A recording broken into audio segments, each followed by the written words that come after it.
Actually ಈ cinema 3 ವರ್ಷ ಹಿಂದೆ ಸ್ಟಾರ್ಟ್ ಆಗಿದ್ದು.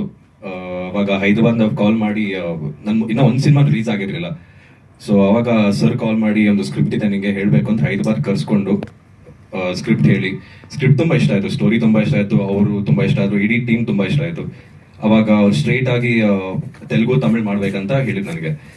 ಐ ವಾಸ್ ಲೈಕ್ ಓಕೆ, ಖಂಡಿತ ಮಾಡೋಣ ಸರ್, ನನಗೊಂದು ಆಪರ್ಚುನಿಟಿ, ಒಂದು ತೆಲುಗು ಇಂಡಸ್ಟ್ರಿಯಲ್ಲಿ ನಮ್ಮ ಕರ್ನಾಟಕ ಬಾವುಟ ಆರಿಸಿದ್ರೆ ನನಗೂ ಒಂದು ಒಳ್ಳೆ ಹೆಸರು ಬರುತ್ತೆ, ಖಂಡಿತ ಮಾಡೋಣ ಅಂತ ಒಪ್ಕೊಂಡೆ.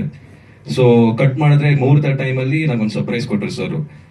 ಈ ಸಿನಿಮಾ ನಾವು ಕನ್ನಡದಲ್ಲೂ ಇದು ಮಾಡತ್ತೀವಿ ಅಂತ. ಯಾಕಂದ್ರೆ ಅಷ್ಟರಲ್ಲಿ ನಮ್ಮ KGF ಒಳ್ಳೆ ಸೌಂಡ್ ಮಾಡಿತ್ತು ಅಂಡ್ ಎಲ್ಲ ಬರೋ ಸಿನಿಮಾ ಎಲ್ಲ ತುಂಬಾ ಸೌಂಡ್ ಆಗಿತ್ತು. ಸೊ ಸರ್ಗೂ ಕನ್ನಡ ಇಂಡಸ್ಟ್ರಿ ಮೇಲೆ ತುಂಬಾ ಇಷ್ಟ ಇತ್ತು.